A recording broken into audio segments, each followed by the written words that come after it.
For old time's sake, give me a little intro. Give me a little intro. Oh, really? Yeah, give me an intro. I want to hear it.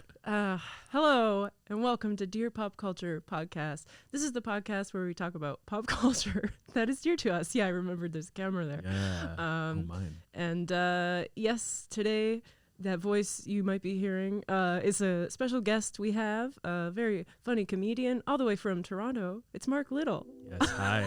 Thank you for having me. Is that the length of your intro always? Because that's very manageable.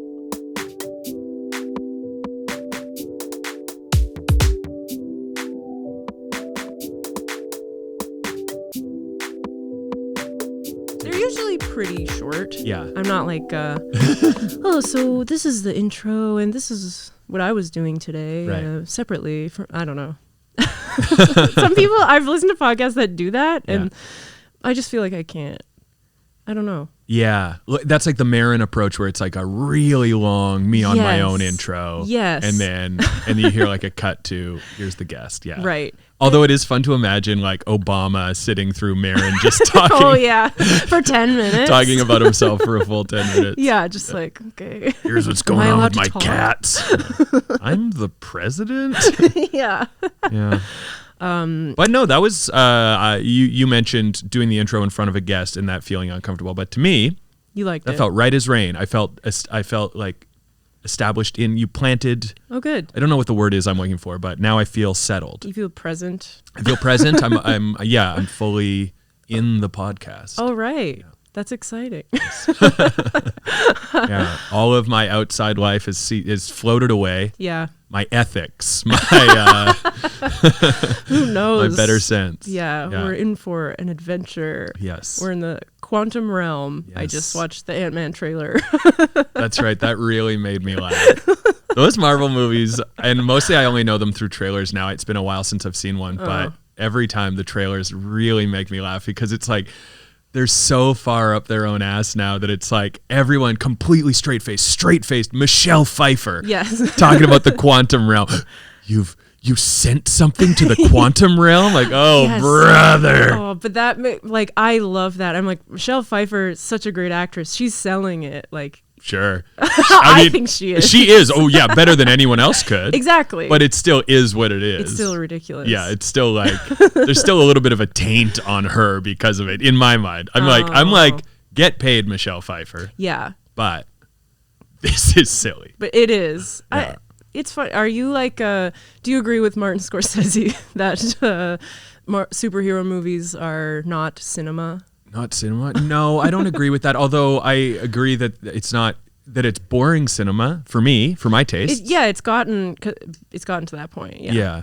Yeah. Like when the superhero movies first, like I still love the Tim Burton Batmans. Oh yeah. I love great. those. Speaking of Michelle Pfeiffer. Mm-hmm. And then, I'm trying to think of other superhero movies. I like Blade a lot. Okay. The first two Blades. Yeah. And then when there was like the beginning of this sort of Marvel surge, like the first Iron Man, I remember being in my early 20s when that came out, and I went cuckoo for it. Oh. I loved it. I was like, here we go. Even though it was like so transparently like military propaganda. Yeah. Or at least like, I'm not saying it was like overtly military propaganda, but that was like, it was so like America is doing good for the world through like being strong and righteous kind of vibe to it. Yes. I still thought it was so fun that I loved it. But then I think I was like, oh, it's cool. Superhero movies are like really happening now. And then it didn't take long for me to sort of get tired of that. Okay. Yeah. Yeah. That's fair. I'm like fully still going to see most of them, but I understand if people aren't. The fatigue. What's going on in those movies now? Oh man. What's clicking for you that you're like, give me some more? That's a great question. The Black Panther movie was the most recent one. Yeah. But before that, Spider-Man, the Spider-Verse was very cool. I liked Into the Spider-Verse, Enter the Sandman. Yeah, No Way Home. Oh, wait. Oh, those ones, the live action ones. Yeah. Yeah. I wasn't so into those. Okay. But yes, the Spider-Verse, the animated one is so good. I liked that one a lot. Yeah. I don't know. Like I keep seeing the trailers being like, I'm not gonna see it, but then I see it and they're like funny. Like the most recent Doctor Strange Yeah. was like Sam Raimi directed it, and it's very. I think it. No, is that right? Yeah. Thank you. I heard about that. And it's very like kind of weird horror stuff, and it's kind of like it's not as funny as I like the humor, which is such like generic humor. Yeah, you like it when Captain America does something and then Thor says, "Yeah, said no one ever." Yes, I'm like, oh my god, Thor, give it to me. Thor's not from here. He's so funny. Yeah, I like it when Hulk turns back into Bruce Banner and then he goes, "So that just happened." Yeah. The Guardians of the Galaxy I used to really like. They were funny. I don't know. Yeah, I liked the first one of those. Yeah.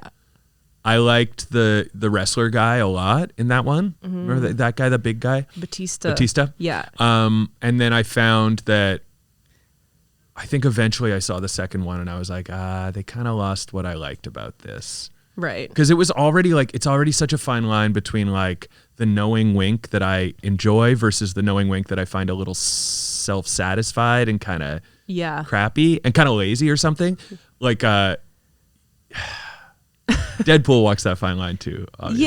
Yeah, for sure. Yeah, I think there was just a lot of moments in the second Guardians of the Galaxy where I was like, "Yuki, yeah, we're done here."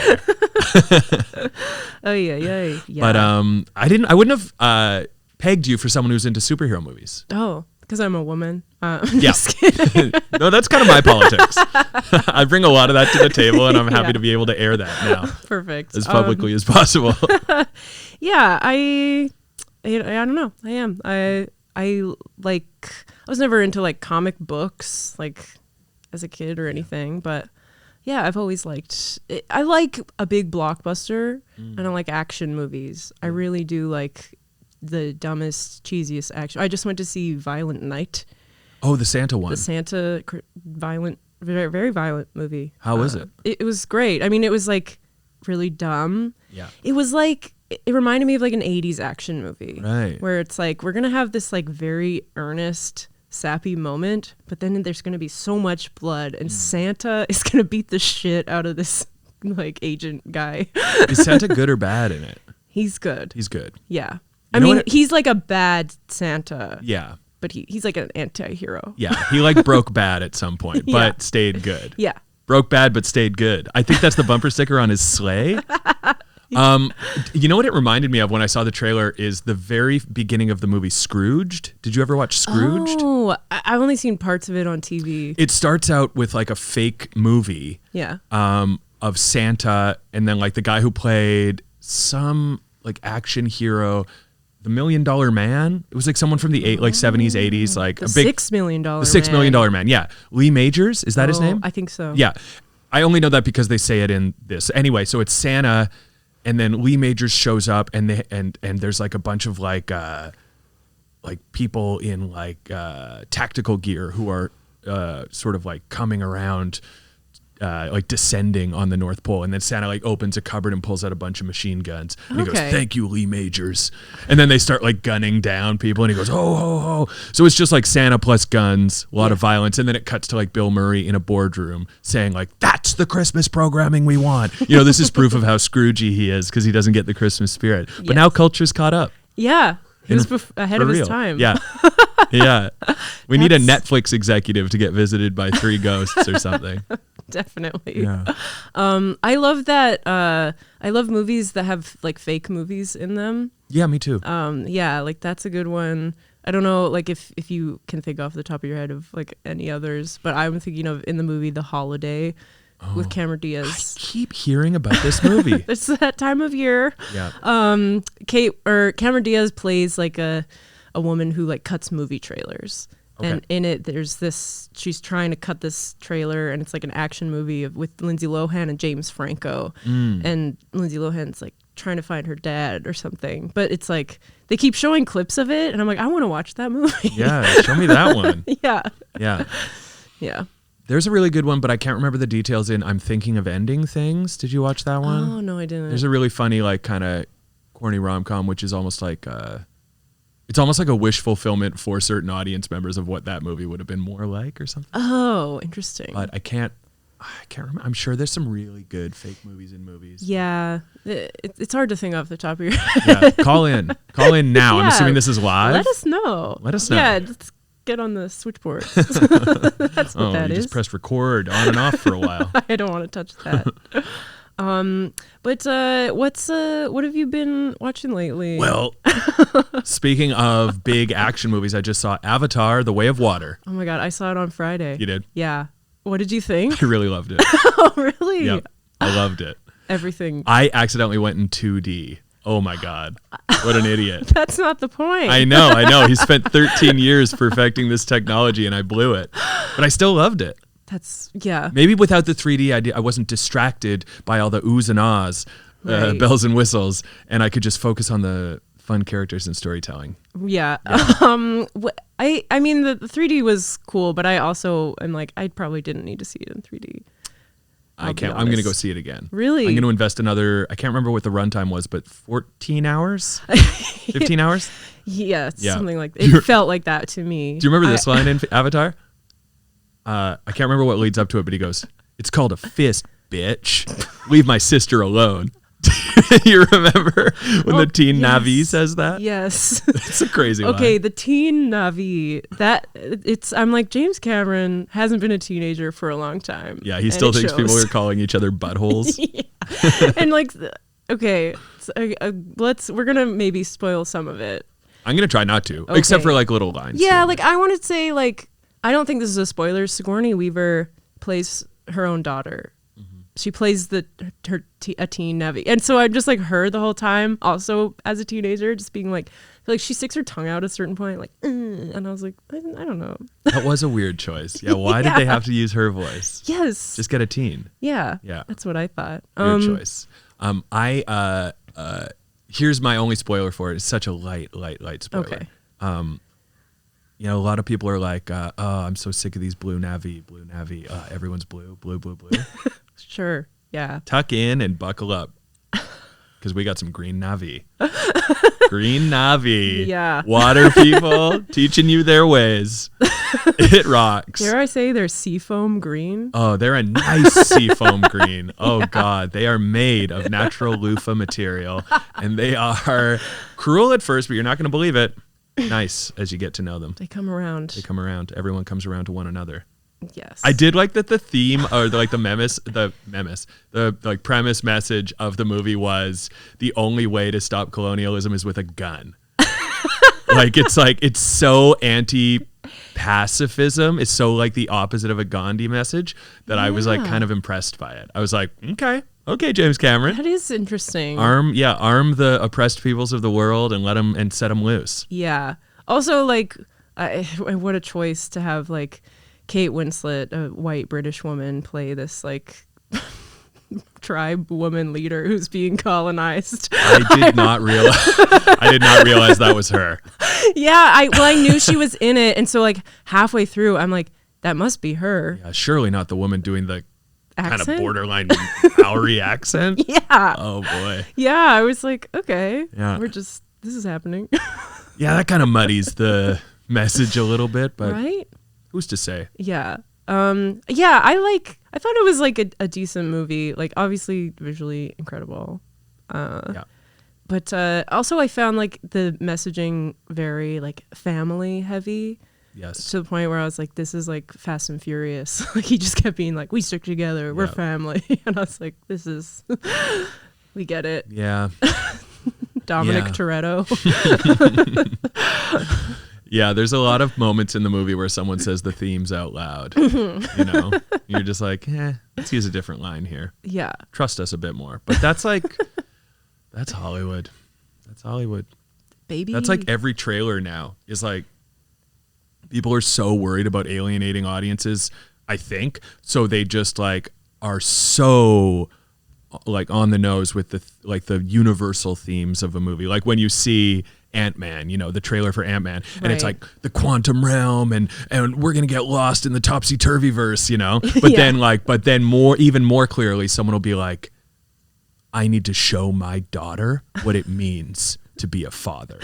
And you can just see the executives being like, that's what people are going to relate to. Like, there's such an emphasis on having people relate. Yeah, that's if it's so just true. quantum realm, no one's going to come. Who's going to sit through the quantum realm? Yeah. Like just friends in the quantum realm? Colleagues? No, father and a daughter. And guess what? Even before the quantum realm, they had their issues. Just like you and me. Yeah. Unfortunately, they're going to have to work them through in the high stakes environment of quantum realm. The quantum realm. Yeah. They're going to turn miniature. I don't even know.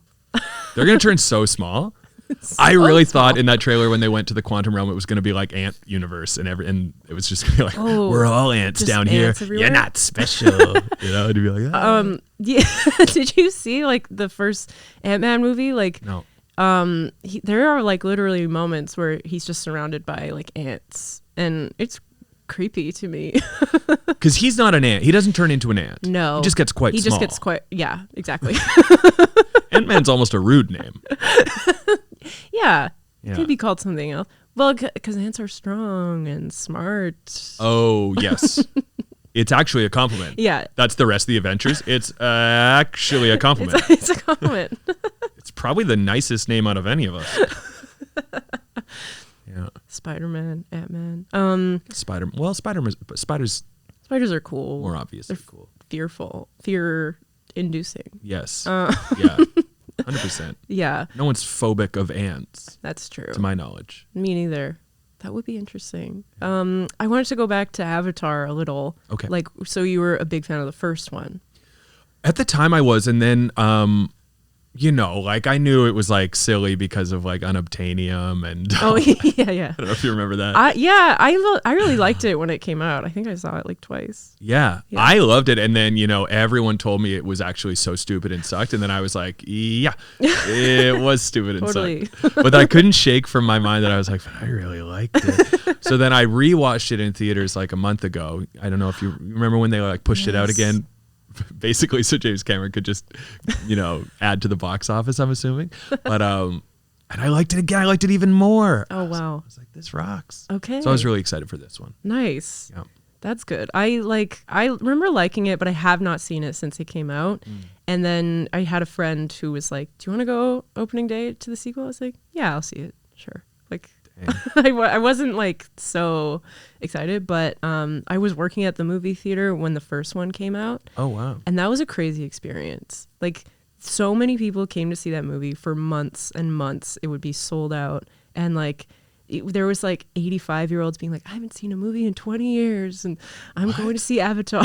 It was weird. Oh my God. Yeah. People are bluer than they used to be in film. It was just like, it was like an event. It was truly like, people were like, it's not like anything I've seen before. So yeah, but that would be true if they hadn't seen a movie in 20 years. That would be true of most movies. That's a good point, because that's kind of how I felt. I mean, I know the effects were like amazing, but I was like, since the first Avatar, James Cameron, we've seen these advances. Like, we've seen great special effects. Yes. So I don't know. Yeah. I mean, I'm just really hung up on those old people who came out for Avatar. Yeah. That's wild to me.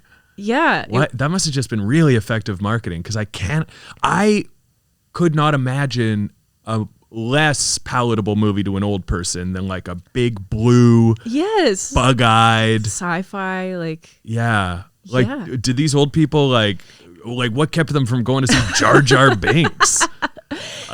That's what people said. It was just like the most visually amazing thing. I was stimulated. Like, the word of mouth was wild. Although, like, old people do see movies. That when I worked at the theater, like, I think that's like a demographic that's like slept on by Hollywood. It's like, you want to make movies for old people, like, they'll come out. They try to once in a while. They make a Best Exotic Marigold Hotel. Yes. They make a Best Exotic, even better, somehow even better Marigold Hotel. Book Club. Red. Do you remember Red? Oh, yeah. Like the sort of old person action movie? Yes. I saw it. I liked it, actually. Good. Yeah. Do you see every movie that comes out? I used to. Yeah. Yeah. Less so now. I still go quite often, but like, because I worked on and off at Cineplex for like 10 years. Which Cineplex? Here in Vancouver? I worked at one here for a bit, Fifth Avenue. And then I was in Kamloops. That's where I grew up. Kamloops. Mm-hmm. Big film culture. Huge. Yeah, big film culture. Film and cocaine. But I think mostly film. Mostly film. Yeah, I think the Hells Angels are really heavily invested in the film scene out there. You know, they filmed the newest Power Rangers movie there. Did they really? They did. Wow. And like it was kind of cool because like the final action scene at the end, like they're kind of tearing up downtown Kamloops. Yeah. Which is not very big. It's like one street. Tommy, don't go to that bar. That's where the bikers go. Yeah. Don't wear those colors in that bar, Tommy. Yeah. Okay. That's it. Yeah. Don't talk to that biker's old lady, Tommy. Not his old lady. I would like to see Rita Repulsa become a biker's old lady. Oh my God. That would be great. That'd be really cool. Yeah. She emerges from a dumpster on the moon and hooks up with a guy named Spaz. Rides on the back of his hog. Yeah. Casting little spells. I think she'd love that. She'd love that. Yeah. My biker husband. Well. Anyway. Oh yeah, she had a great. Yeah.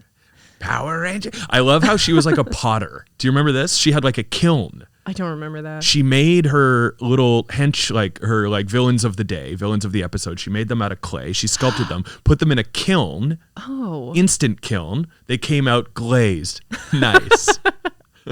And then they were brought to life through this like magic. Oh. Quick kiln. That's amazing. Yeah. Yeah. It was pretty cool. That seems kind of educational in a way. Yeah. I mean, I may have misled a lot of kids into thinking pottery was a bit easier and cooler than it was. Very true. Yeah. Instant. Yeah, kind of like the rock tumbler lobby of the early 90s. I don't know if you were you're a bit younger, but there was a time when everyone wanted a rock tumbler. All of my friends, we were desperate for a rock tumbler. A rock tumbler. Why it's like you put like a rock in it and then you tumble, and you make it a nice shiny rock. It's basically just like doing like the effects of like polisher? Yeah, essentially, yeah, but they called it like tumbles in there. Oh. But it took so long. Oh, okay. Way too long. Right. And then all you got was like a slightly nicer, still very shitty rock. It's a rock. Yeah. But if you were into rocks as a kid, you dreamt of the tumbler. I would have wanted that. Yeah. For sure. That's very cool. Yeah. Were you into rocks? I was. Yeah, clearly. Loved rocks. Nice. Yeah. You had a rock collection? I did. Yeah. I used to have one too on my windowsill, I remember. Yeah. I also, at one point, my family still makes fun of me for this because I was probably like 6 and I was like on the beach at the lake and there was lots of rusty bottle caps on the beach. Okay. So I started picking them up and then I had a rusty bottle cap collection. Cool. Yeah. Yeah. That's kid behavior. Yeah. You see something old and you're like, valuable? You're like, whoa. Parents are like, it's a real fine line between valuable and trash. Literally. Yeah. Put that away. Yeah. Yeah. So, do you ever collect anything weird? My mom was like a heavy collector and she always just like pivoted to new things she was obsessed with for my entire childhood. Nice. So my sister and I kind of piggybacked on that for a while. Like I collected chicken stuff for a while. Chickens. Oh. My mom was like pig stuff. I was chicken stuff. So for a while, Christmases were very easy. You just got mom a pig thing. Yeah. Got me a chicken thing. My sister a cow thing. Yeah. We really filled it out. Like all the barnyard my dad a animals. book. Oh. He's not fucking around with this stuff. Give me a book. A real manly book, like a like a how to get into child. how to get into collecting horses. So your family will get off your back. Nice. But I collected those. I collected like baseball cards, basketball cards. Oh yeah. Rocks. So you're a sports guy. Yeah, briefly Pogs. Oh, I loved Pogs. Yeah, I was real into Pogs. One time I stole money from my dad's wallet to buy a Butthead slammer. Whoa. Like Beavis and Butthead. It was a big slammer, big thick slammer. Yeah. Butthead on one side, and then I was haunted by the guilt. I was haunted by the guilt. Oh no. It was like the telltale heart. I could hear it beating in the back of my mind. I would have dreams where I was being chased by the laugh. Oh. Running, no. A judge slamming his gavel. We find you guilty. Yeah. The gavel's like, I'm gonna wake up in a sweat. But I was truly haunted by the guilt to the point that I sold it and got money and put it back in my dad's wallet. Oh, but did you ever tell him? No. Wow. Yeah. He's going to find out now. He's a big fan. I was about to say. Yeah. Well, thank you for listening. Wow. Pogs, slammers. Yeah. What did you collect? I collected rocks for a bit. Yeah. Okay, Rusty bottle caps. Yeah. Can't get past the way that rusty bottle caps just sounds like a funny, like, like, what am I trying to say? Like, what do you call those guys who pan for gold? I don't know. A prospector? Yeah, he's like that's like a prospector's name. Rusty bottle cap. Yeah, that's what I'm picturing. Yeah, that was me on the beach. Yeah. He's got like 100 stories, but at what cost? Yeah. At what cost to you in your life? Yeah, you don't want to know. Yeah, I collected stickers. Oh, I was huge into stickers. I had this like plastic red, it looked like a briefcase, but it was plastic and red, and just full of stickers. And like, I never did anything with them because you'd like wouldn't want to take them off because then they lose their stick. Yeah, sure. But I remember just going through and just looking at them all the time. And now as an adult, I do have quite a few stickers at home, and it's the same thing where they're just in a drawer, and I'm like, I can't put them on anything. It's a weird. Wow, I think you gotta cut loose and just start sticking these things. I think I do, this is weird because it's like a thing where people do it. They'll give you like a nice big sticker. Like some comedians get stickers made as their like merch, right, or stuff like that. So I have, my friends' stickers, and I'm like, well, these are valuable. I can't just stick them on my laptop. Yeah. What if I get rid of my laptop one day? That's right. Yeah. Yeah. And once you stick a stand-up comedian's sticker, it starts to depreciate in value. Exactly. But unstuck, those things are worth their weight in gold, which is a very small weight. Yeah. I have the most recent sticker I got was from this very space, Martin. Yes. Yep. Yep. I got the big sticker. Got that too. So excited to put that in the garbage. I assume. I mean, I'm going to try and hold on to it, but I'm assuming it'll end up in the garbage. Right. Yeah. That's the thing. There's nowhere to stick them. When you're a kid, I actually, for a while, I had like one side of my dresser was covered in stickers. Yeah. And then my headboard was covered in, so there was the Spice Girls had gum that came with stickers. Oh, cool. And my headboard was covered in Spice Girls stickers. Wow. Yeah. Yeah. For a moment. Yeah. But yeah. That sounds like a nice headboard. Pretty cool. Yeah, I have it still. I bring guys home. They're like, cool. Cool. Which one are you? baby. Scary. I had no stickers. I was not a sticker guy. Yeah. I had drawings that I did in pencil crayon of my favorite basketball players on the wall. Oh. And then I had sticky glow-in-the-dark stars on the ceiling. Oh, classic. Yeah.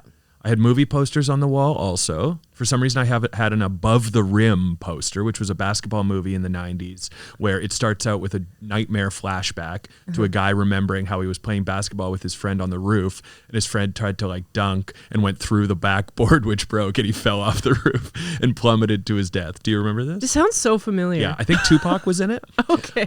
Anyway, so I was very into that movie for whatever reason. Because basketball, I guess because I like basketball and I liked Tupac. It's not a hard thing to figure out. Yeah, that's not a hard sell. Yeah. What other movie posters do you have? Do you remember?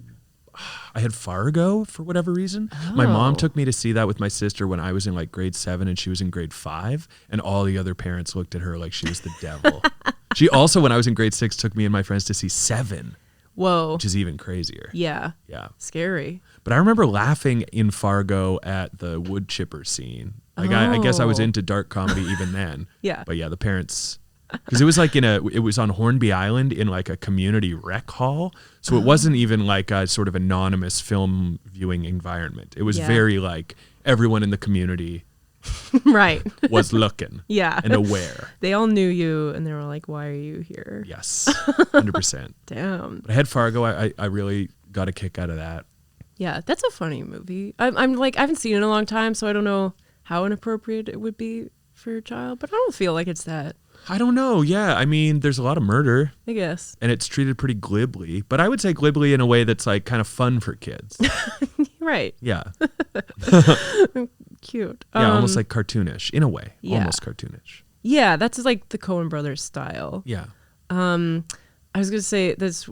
I keep bringing up that I worked at the movie theater, but it would come up when parents would bring their kids to stuff, and they're allowed to. Like, you're allowed to bring your kid, but if it was something like inappropriate, and I was like, I don't know if it's my place to say, like, this movie's rated R, right? Like, Yeah. like, Yeah. I always felt so weird about it because, like, because sometimes they didn't know. They would come out halfway through and be like, I took my kid to this. I had no idea. Yeah. And it's like, okay. You're like, what does the R stand for? I've never known. Yeah. It doesn't stand for like ridiculous. ridiculous fun. Yeah. You were telling me that you used to stop people from taking their kids to Brokeback Mountain. Oh, you were saying that. You were like, that was in not for the podcast. Yeah, you kept saying that. Yeah, don't groom these kids. Oh my God. That was those are your politics. Though. You were telling me that. You were like, okay, this is actually a gay movie. So do you know that this has gay sex in it? I had a friend who worked at a movie theater and was telling me that like old men would come back demanding a refund from Brokeback Mountain, like angry that and they were angry that he hadn't informed them that it was a gay movie. Oh my God. Like these people thought that the job of the ticket taker was to be like, just so you know, men kiss in this. Yeah, which would be imagine doing that. Yeah, imagine how rude that would be. Yes. Imagine you went to the movie knowing what it was, and the person was like, "It's gay." Right. And you're like, yeah, okay. I've seen the trailer. That's the thing too. People wouldn't watch the trailer; they would just come in kind of blindly. Right. That reminds me of when Sweeney Todd came out with Johnny Depp. Yes. Lots of men came out halfway through because, to their credit, sort of, I guess, there was no singing in the trailer. Oh, they didn't know it was a musical. They didn't know it was a musical. I thought it was just about a demon barber from Fleet Street. Yeah, that's not campy at all. That's very masculine and cool. Yeah. Starring our most macho icon, Johnny Depp. Yeah, he was wearing so much eyeliner. Yeah, that just takes a little bit of research. Yeah, absolutely. Yeah. Yeah, they would come out so I didn't know there was singing in this. That's a very Kamloops reaction. Yeah, you didn't tell me this movie was gay. Yeah. Again, still that same complaint. Yeah. Coming out of Wall-E. Why didn't you say it was gay? Actually, weirdly straight for a robot movie. Yeah. He's into a lady robot. It's gay. Yeah. It's almost musical. That robot had emotions. Yeah. It made me feel emotions. Cartoon? You didn't say. Cartoon? What, am I supposed to sleep with a man now? What? Ugh. Yeah. I never worked at a movie theater. Always wished to. Yeah. Didn't do it. You still can? The movie theater. Still can? Going into it, yeah. Oh, I'd love to become the old guy at a movie theater. Oh, yeah. That would be sick. There's always one. Yeah. I know. Yeah. I'd love to be that guy. But I feel like it's not the same. Like when I started too, there was like the projectionist. And that was like a cool thing to be. Yeah, but now that kind of doesn't exist anymore. No, right? We got like fully replaced by digital projectors. Yeah, that sucks. Yeah. And then who presses just like play on it? Just like one of the ushers kind of thing? One of the yeah, employees? or it's like all scheduled automatically. But sometimes you have to go hit play. A lot of hard work. Yeah. What happens if there's like a big mess up? That's the thing. When there was mess ups with like film, because I did the projection stuff for a little bit, you can usually see where it is in the machine and what's wrong. Or like a jam or something. Yeah. Yeah. But then with digital, you just had to like call tech and be like, oh, it's not working. Yeah. Throw on some YouTube videos while people wait. Yeah. Yeah. Yeah. You're gonna love this video. This kid bites this other kid's finger. It's so sweet. You guys seen this? It's so sweet. They're British. Yeah, this is sick. Did you have a teen job, like any summer job? Not really. No. My parents were very like, you're not getting a job. You're focusing on school. Ooh. That was the energy. Okay. So I was like, I had the weird position of being like jealous of my friends who worked at McDonald's. Yeah. Because it felt like this cool like community. It felt like an adult thing to do. You're working at McDonald's. You're stealing Monopoly stickers. You're like, Yeah. You've always got McDonald's food, and you can just bring your friends there and give them like crazy deals. Yeah, I didn't really like connect. I didn't really think about the side of it that would probably sucked, which is actually working at McDonald's. Yeah, definitely. There is like something cool about like when you're like making friends with people who don't go to your school. Yeah. Kind of having that separate. Yeah, that's true. Yeah. Yeah. But I don't think you missed out No, I don't think so either. not having a job as a teen. I would have like I started like volunteering or like working as a camp counselor. Oh, that's my cool. later teen years. Yeah. Ooh. And when I was 19, I worked briefly at Boston Pizza, but I was so bad at it. Were you a server? No, I was a line cook. Oh, I only worked for like 2 months, and then I got a job at a summer camp, and I quit without giving my notice. nice. I walked out and then forgot to pick up my last check. Oh, Actually, I didn't forget. I was just so ashamed of having walked out that I didn't dare go ask for it. because you're like, I didn't need this. Yeah, I was living a coward's life. Yeah, wow. Yeah. You missed out on that $60 maybe. Yeah.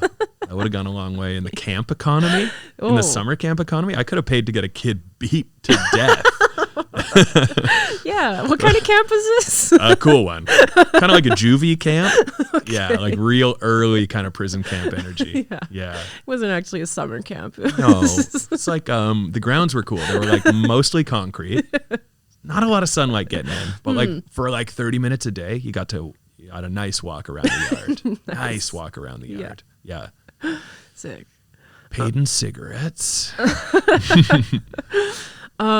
So what was like something when you were in high school? Like, was there like a band you were super into, or like, Yeah. what was that? I was very into.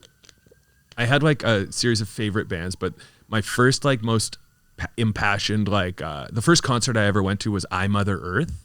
Oh, Do you know about this band? that the name is familiar, but It was like 90s CanCon alternative. okay. So there was like Moist was one band. Oh, I remember Moist. Moist, yeah. I Mother Earth. I'm trying to remember some others. They were all like sort of connected to like they were like alternative rock, kind of grunge, late grunge.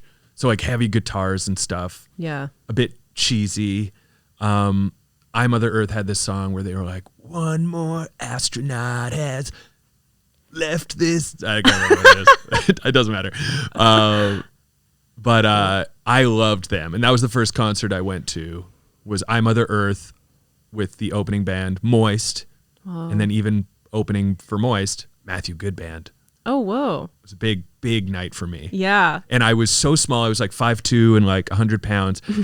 And my friend was like, crowd surf. He showed me how to crowd surf, and I crowd surf, and they just like, because I was so light, they just whipped me around, whipped me. God. And then I would get to the front of the stage, and the bouncer would help me down, and I'd run to the back, and I'd crowd surf again. And I did that all night. Wow. And after that, I was like, crowd surfing rocks. Like, this is the way to do it. And then I don't know why that was just such a charmed night, because every other time I tried to crowd surf at a concert, it was like pulling teeth. Nobody wanted to do it. They'd drop you on your head. And then when someone else tried to crowd surf, you'd always get kicked in the head. Oh. And it was never that good again. But that one night I had like the crowd surfing scene from Wayne's World, where they just get like ferried to the front. Yeah. That's like a dream. Yeah. That's very cool. I lived the child's dream. Yeah. So that was like the best concert I ever went to. Yeah, that's Yeah. amazing. I do remember Moist, but I remember the singer doing his solo stuff. David Usher. A A beautiful man. Yes. Yeah. Yeah. Yeah. Very much. I remember that song, Black, Black Heart. I remember that. Yeah. Do you remember this song from when the I Mother Earth singer Edwin went solo? Ain't it good to be alive? Yes. To feel the sun. Yeah. Standing on a cliff. Oh, diving into water. Oh. I feel like it came out around the same time as U2's It's a Beautiful Day. Right. Like a lot of songs about just like being alive fucking rocks. Yeah. Name one thing better. Look around you. Sun in your so skin, great. vitamins seeping in. Wow, you started singing that, and I just was like transported back. haven't heard that song in years. Ain't It Good to Be Alive? Yeah. That was, I think, his only hit as a solo musician. Right. But yeah. And I had their album Scenery and Fish, and it had it was a CD-ROM component to the CD. Whoa. So you put it in your computer, and then you could access bonus features. Cool. Which was very advanced at the time. Yeah. So I've never heard of that. Yeah. I feel like because it was like there was a moment of that, and then it was like MP3s. Yeah. Fairly quickly pushed all that away, so there was no need for that anymore. Yeah. The internet was just like, the whole band will just have its own website. We don't need you to right. We don't need this rigmarole, you know? Yeah, but do you remember like the taking out the covers and like reading through like the jacket? Is that what it's called? Sure. Yeah. I used to like pore over that. Yeah, if the there's like liner notes. lyrics in it. Yeah. Yeah, little secret messages. Yeah. Yeah. Britney Spears for me. I hope you're enjoying this album, Gina. Yeah. Oh my God. Or whatever your name is. Yeah. Great guess. Her signature's on it, Wow. but it's like printed, but I'm like, that's her signature. It's so personal. Yeah. Yeah. Yeah. Yeah, I would have felt that way too. Yeah, right? Liner notes were good. Mm-hmm. Yeah. I mean, I started out tapes. Tapes were the first thing I bought. Oh, yeah. Yeah. Do you remember your first one? Yes, I do. What was it? I went to the record store or to like the tape store with my friend Graham Fraser, shout out. We were both going to buy our first ever tape. We both wanted Siamese Dream by the Smashing Pumpkins, but we thought that it would be stupid for us both to get it because we could just tape whoever got it. We could like tape it for ourselves. We had one of those he had one of those stereos with like two tape cassette compartments. Yeah. So you could just put one in and press record, and you could just steal. Oh. Early like MP3 sharing. Yeah. So he got that, and we were like, well, we're not going to waste our money and get two of those. So Smart. then I got Ren and Stimpy original soundtrack, Wow. which paired well with Siamese Dream. That's perfect. Yeah. And did he pirate that? I don't think he wanted it. That was just like, for you. Yeah, I don't know if I need to hear the Wog song more than once, man. Damn. But I liked it a lot. But mostly I just listened to my taped version of Siamese Dream on loop. Yeah. I loved that. I was obsessed. What Smashing Pumpkins songs are on that? That's like Today is the Greatest. That one. I know that. And then Cherub Rock, which I can never remember how it goes. I don't know. It's like hipsters. It's a good Billy Corgan. Yeah. Lie to lie. Yeah. Yeah, he always kind of whispers. Believe in me. My Billy. Nice. And then it had Disarm on it. Oh, I know that. Yeah. Serve you with a smile. It has the like ding ding ding. Yeah, Yeah, it's such I like a that. it's such a grunge like attitude lyric. Like we're gonna like take the McDonald's slogan and kind of like flip it on its head, like Rude style. Make like, it emo. To serve you with a smile. Yeah, and then if you're like a consumer like me, you're like looking in the mirror after that, like, oh God, who am I? Yeah. I've been falling for this system, hook, line, and sinker. Yeah, he really that was a takedown. Yeah. Cut you like you want me to. Yeah. So those are the songs. And then it had a song called Rocket on it, which I don't remember how it went, but I remember that the music video was some kids making like a cardboard rocket ship, Oh, okay. which was very cool. I don't remember that. Sounds cute. Yeah. I think that was the one. I think so. Nice. Yeah, I'm like, every time I remember like one of their hits, I'm like, oh yeah, they're good. Wasn't for me at the time. Yeah, it was very for me. That album especially. One time I was working at a liquidation store for a liquidation company at a motorcycle store in Surrey, and it was just like a 1 month gig it was like the craziest job I've ever had because I was 19 years old and you're just supposed to move product, and there's like one person who knows motorcycles, who's like kind of like running around trying to advise all these like people who have no idea what we're doing. So people are coming up to me like, how much is this helmet? And I'm like, Oh my God. 50. 60. I don't know. Like, my job is to have this store empty in a month, and I'm a teenager. I don't know. Yeah. How much for 3 of these tires? Whatever you got, man. Whatever you got. Stop asking me. So anyway, that was my job. But they just played like this one classic rock. I can't remember what the station was, but it's just like on all day. Yeah. 8 hours a day, motorcycle store style. Like, just like classic rock. And it was like the same 30 songs on a loop. So it would just be like, brown sugar, you know, and it was always like bluesy riffs, and I just hated it. I hated all of it. Yeah. And it started to just like make me go insane. Oh, yeah. So one day I brought in my taped copy of Smashing Pumpkins' Siamese Dream, and I put it on, and it got halfway through the first song, Cherub Rock, before someone was like, turn that off. No way. And I turned it off, and immediately the radio was like, brown sugar. Oh, baby, baby. Oh, God. The sugar is so brown. That's rough. Yeah. That's the worst part of any retail job is like the music. No matter what it is, it's played on a loop, and you're just like, you'll go nuts. When I was working at Boston Pizza, it was that song, Sheryl Crow and Kid Rock, I Put Your Picture Away. And that I wanted to die. Yeah. I hated it so much. Yeah. Because I just liked heavy music. Right. Yeah. I was like, Kid Rock, what are we doing here, brother? Yeah. It's right. You were like, you're a sellout. You sold out big time. Big time. That's a good song. I thought you were the American badass. Come on. No. I hated that song when it came out, but I really like it now. Yeah, I don't I'll mind it listen now. to it. Yeah. Yeah. I could get into it now. Yeah. Is there a song like that for you that you remember like being in a workplace environment and not being able to escape from? I worked at like an Indigo bookstore, and there was like, I don't remember specific, but it was like a lot of like that indie kind of ukulele music. Oh, sure. And like or like Feist, and it's like, and I didn't mind any of it, but it would get. There was this one where it was like, don't you worry there, my honey. And it was just like a ukulele. Wow, like, yeah. And I remember that and just Yeah. being like, what is this? And It's crazy, like hearing you sing that now is making me realize how much of that music feels like it could have come from like the Prohibition era. Yes.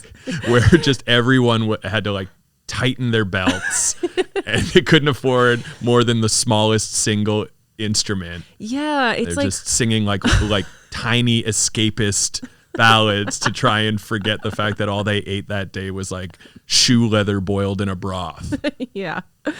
Yeah, whatever that like indie kind of folksy, like a Zooey Deschanel type music. Yes, yeah. was Yeah. whatever was played in Chapters. The Juno soundtrack. Yes. Yeah. Huge. Yeah.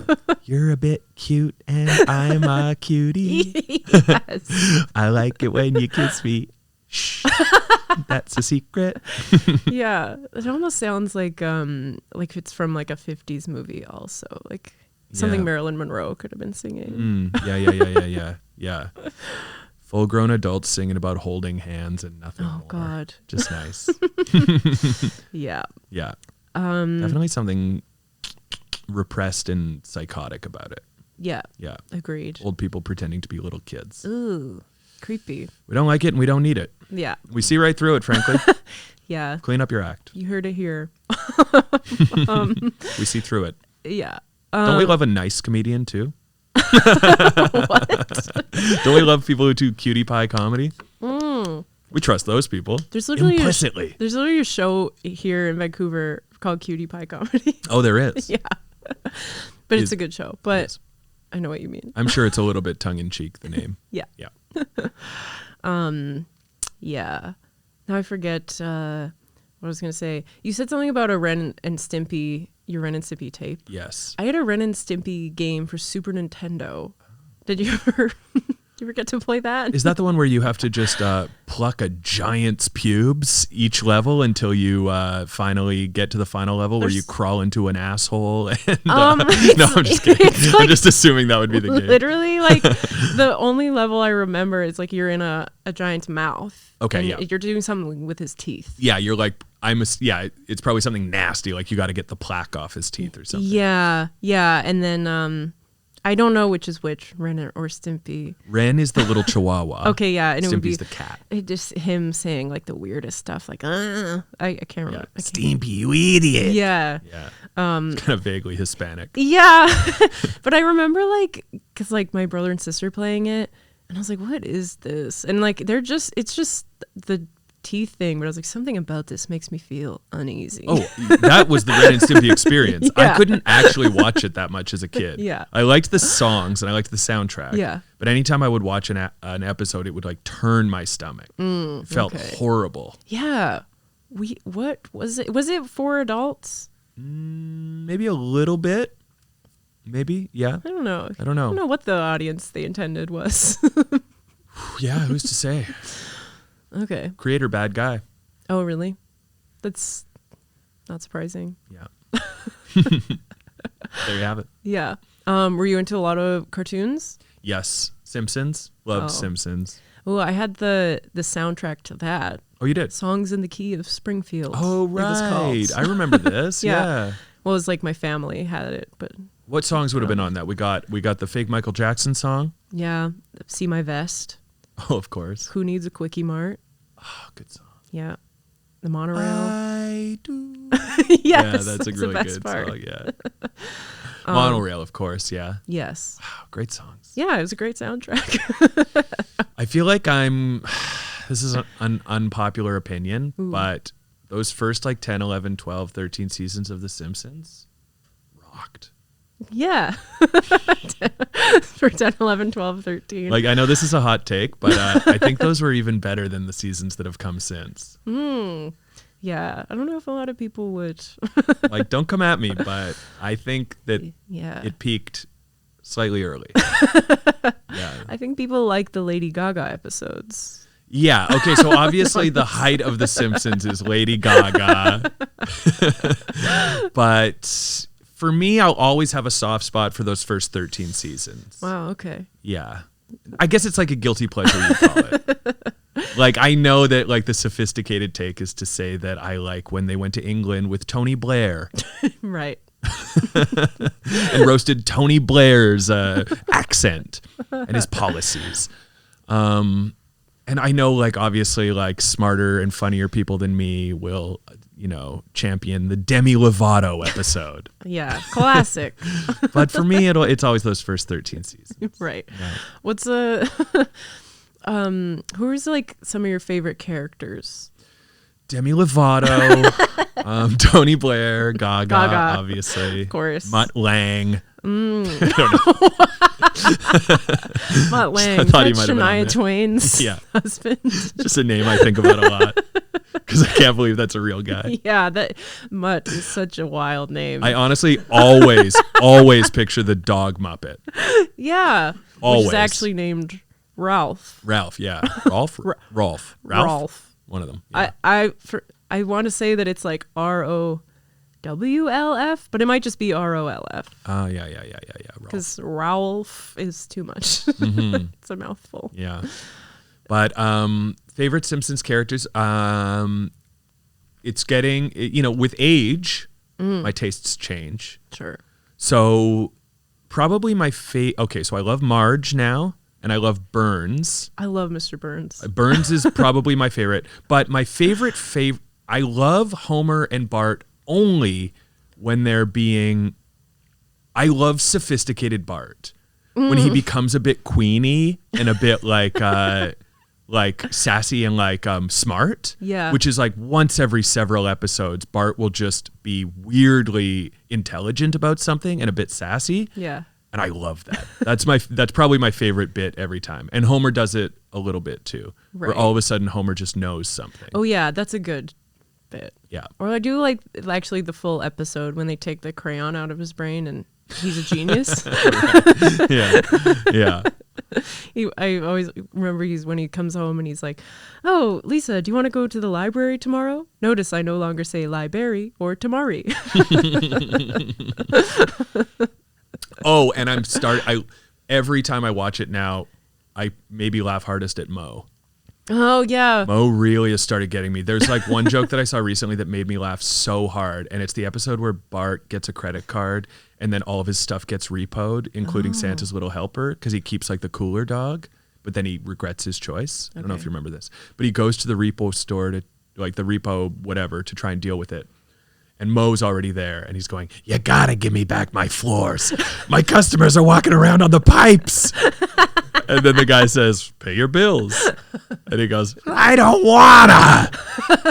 It's great. It's great. And I feel like as a kid, I wouldn't have been able to fully picture customers walking on pipes. Yeah. So anyway. Yeah, and that's like Mo is somebody like as a kid where you're like, I don't get this like sad single man stuff. Yeah. Then older, you're like, I get it. It's so funny. And it's so funny how he's always such a horn dog for Marge.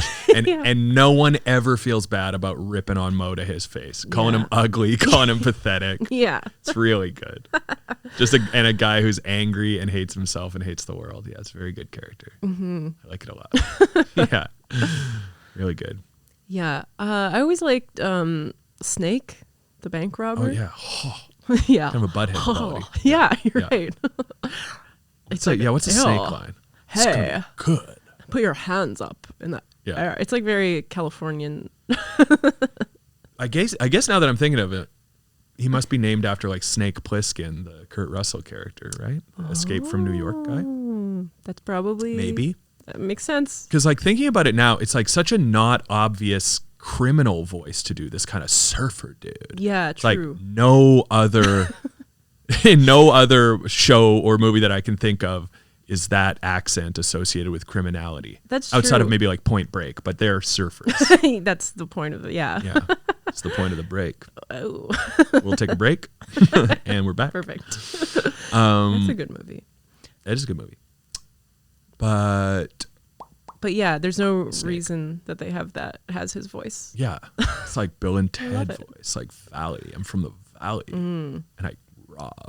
It really feels like they just had someone, I don't know who does that voice, but I'm assuming it's someone who does like 30 other voices on the show. And they're like, oh, we need a criminal. And he's like, I've given you every voice. Yeah, he's like, how about this? Yeah, they're like, fine, it's good enough. We're not going to use them that much. Yeah. You like Snake? Who else do you like? Yeah, I like Snake, Patty and Selma. Oh, sure. Yeah. I think a lot about the episode where one of them starts dating Troy McClure. Yeah. Oh, I love Troy McClure also. Yeah. Perfect character. Oh my God, what's that amazing episode? What's that bit where Homer's trying to like refinish his own basement and he puts on an educational tape with Troy McClure? Oh, I can't remember the words. My girlfriend would be able to do this verbatim, but it's like the laugh. Oh my God. I wish I could just watch it right now. Yeah. We could just pull it up on Disney Plus. Just kidding. I love any character that's like a failed actor or just, I don't know. I love stuff about actors. Yeah. Like the TV show Barry, like I feel like really makes fun of actors. Yeah. In the first season, the whole like Henry Winkler. Yeah, that whole acting class. Is so good. Yeah. Yeah. I got so sad in that show when Henry Winkler like got embroiled in the dark drama side of it because I was like, I know. The whole point of this was that he was the fun idiot who thought his problems were just as big as these other problems. You know? Like, oh, you're going to make him have real problems now? Oy, oy, oy. Yeah. Everyone tells me it stays good, but I couldn't keep watching. I actually didn't really finish season 3. Yeah. It gets, because I'm sure it's good, but it's that kind of thing where it's just like too uncomfortable. Yeah, I can't watch like stuff that's like cringy or like. I see. Yeah. I need everyone to just have a nice time all the time. I hear what you're saying. Yeah. Yeah, I hear what you're saying. But that's not, You're going to love Ted Lasso. I probably would. You're going to love it. Everyone's so nice to each other. And if they're not, Ted will get them. That'll fix them up. Classic. Give them an episode with old Ted and they'll start to see the error of their ways. Ted Lasso is like the new Touched by an Angel. Oh, wow. Every episode, Ted works his magic on someone. Then they see the light. His soccer coach magic. That's right. Yeah. Yeah. Soccer coach magic. That's beautiful. It's really nice. It's really nice to see. Sometimes you got through season 1 and you're like, well, where are we going from here, Ted Lasso? Because You took this ice queen and you melted her heart and you made her nice, and now she's a nice queen, and where are you going to go? And then her husband shows up. He's rude. Oh. He's got the wrong priorities in life. There you go. He's actually a bit mean-spirited, bit of a Scrooge.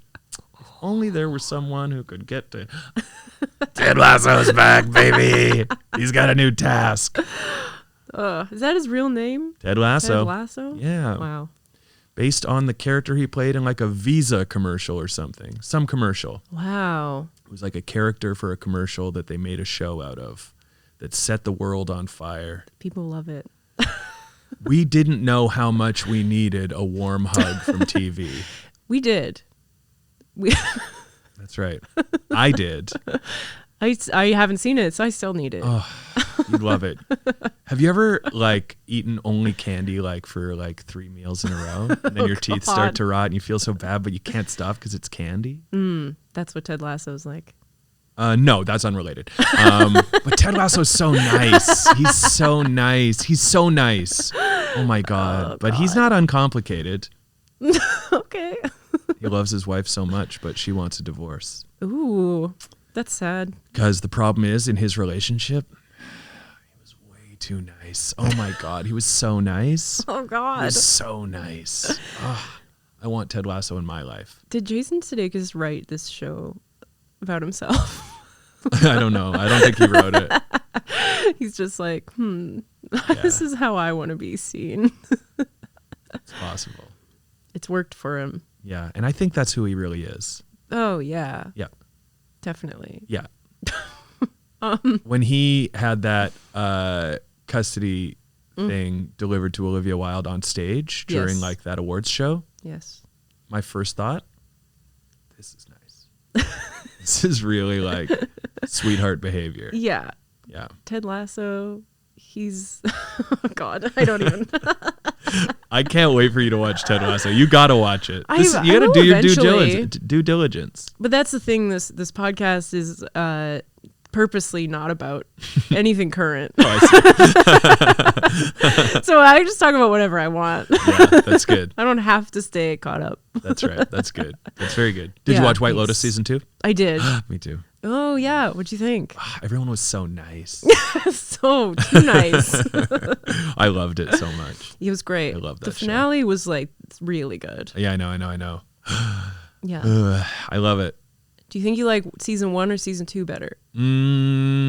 It's really hard to say because I'd have to go back and watch season 1 again. Like I do think that maybe I think season 1 kept me guessing a bit more. Yeah. I really didn't know who was going to die until it happened. Yeah. And then it also had the amazing subplot of the hotel owner kind of like descending into like the bowels of hell over the course of the season. Yeah. And I don't know that this season had anything quite like that, although they started ramping it up with the infidelity tangle in the last few episodes, which I loved a lot. Yeah, that was good. And then that shot of the two of them, like the two like couple, like Audrey Plaza and the Ethan guy, smiling together in the airport after it. Right. I was like, that's the thesis of the show. They just needed to cheat on each other. They needed to cheat on each other, have something on each other, Yeah. and then have sex. Yeah. And then it's like, oh, they're back. They're going to be together forever. Yeah. And it'll be a weird one. It'll be a bumpy road. I did actually, in the very first episode, they're on the boat across from the other couple, and Aubrey Plaza is like, keeps looking at Theo James. And immediately I was like, oh, they're fucking. Yeah. Right. But then I was wrong. But then you were right. Yeah. It got there. So I'm usually not good at guessing what's going to happen on shows, but it's one for me.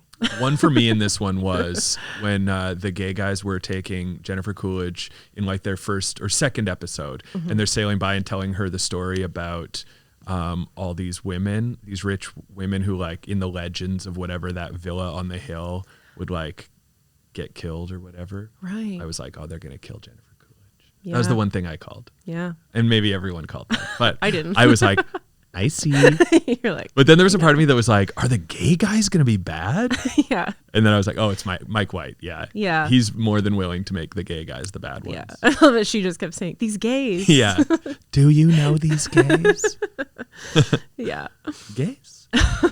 Well, we're near the end here, but I want to ask you a few questions. Yes. So if you could like live in any TV show world, what would you choose? Ted Lasso. Of course. And I'd be Ted. No, I'd be Ted's little buddy. Little buddy. I'd get to hang around Ted, and anytime I was having trouble, he'd just make you smile. He'd make me smile. Yeah. Run me a bath, and he'd be so nice to me, so good. But the problem is, I'd have to worry about him because he'd be stretching himself a bit thin, and I'd feel a little bit guilty that he was spending so much time on me. But you know what would mitigate that guilt? Having a friend as good as Ted Lasso. It would be worth it. Yeah. That's why you choose that. I'd love to live in the rage room where Ted Lasso periodically goes to beat the hell out of someone. I'd love to be Ted Lasso's gimp. The parts of the show that you don't need to see. Yeah, it's gotta be. I don't know. Which TV show would I actually like to live in? Only because we're talking about it, probably Springfield. Oh yeah. And I know, again, controversial, but the first 13 seasons. 13. That's a good number. Not the episode where Demi Lovato becomes the mayor of Shelbyville. I wouldn't want to live in Shelbyville, that's for sure.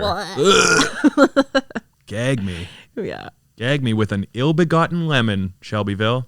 Nice. Thank you. Okay. And then let's see. I'm like, what else were we talking about? Ted Lasso. I'm really good at the this. list goes on. Yeah. I'm a really good host. If you okay, I don't know. If you could form like a dream band, like a super group. Okay. Who would be in it? On drums, the backbone of the entire operation, Ted fucking Lasso. on guitar and lead vocals, Ms. Demi Lovato. on bass, making it weird, Olivia Wilde. Ooh. Yeah. Good choice. On auxiliary percussion, Ms. Demi Lovato. Doing that with her foot. And on lead vocals, none other than myself. Nice. I'd be singing. Yeah. Yeah. David Usher, maybe. Oh, what am I doing? David Usher would be on lead vocals. David Usher would be on backup vocals. Yeah, for you. Kept in the dark a little bit. Yeah. To mitigate the handsomeness. Right. Yeah. That would be me. I like that. We'd sing songs about putting your best foot forward and imposter syndrome. And how everyone's got baggage, but that doesn't mean your baggage is any less important. Wow. And how everyone could use a hug. How everyone could use a hug. And we'd have songs that are soccer metaphors for life. Oh. But it's really about life. So it's called you can't kick the ball if you're just standing there. Wow. Thanks. And sounds like a Wayne Gretzky. Yeah, you can't kick the ball if you're just standing there. Wayne Gretzky. Or wait, should it be about hockey? Wayne Gretzky. Oh yeah. Okay, let me try this again. Pele said it. Wayne Gretzky. Other soccer metaphor songs that we would sing scoring goals is great, but every team needs a defense. Ooh. I'm sorry. Yeah. I was trying to think of one like the world isn't black and white like a soccer ball. I don't know. Wow. Yeah. Yeah. Or blacks and whites should live together like a soccer ball. Like a soccer ball. Yeah. And when you kick a soccer ball hard enough and it spins, all those blacks and whites just turn into a nice, beautiful gray. Yeah. Yeah. And the song's called Beautiful Gray. Beautiful Gray. It's a metaphor for the world. Yeah. For racism, but only black versus white racism. No other races are considered. Yeah. Yeah. Good. I can't wait to hear that. Thank you so much. Yeah. Till your tour. I can't wait to start my band with Olivia Wilde and the character Ted Lasso. Yeah. Yeah. Nice. Well, that was amazing. I think that was a good. And finally, I ask everybody this: what Spice Girl are you? Which Spice Girl? Yeah. I'm the new 2023 addition to the crew. Pumpkin spice. Pumpkin spice. Nice. That was great. Thank you. Thank you. Yeah, well, thank you for being on the pod. And where can people find you? You can find me on Instagram or TikTok at Mark_little_comedy, or just search for my name. Yeah. And then I'm starting a podcast with Jackie Pirrico. Do you know Jackie? I do. She's so funny. She's so funny, so funny. So we've started a podcast called How Can We Help? An advice podcast, which is coming out in January. That's exciting. Yeah. I can't wait to listen. Well, thank you for listening and watching or. And yeah, hope you enjoyed it and have a nice night. We love you. Bye. Bye.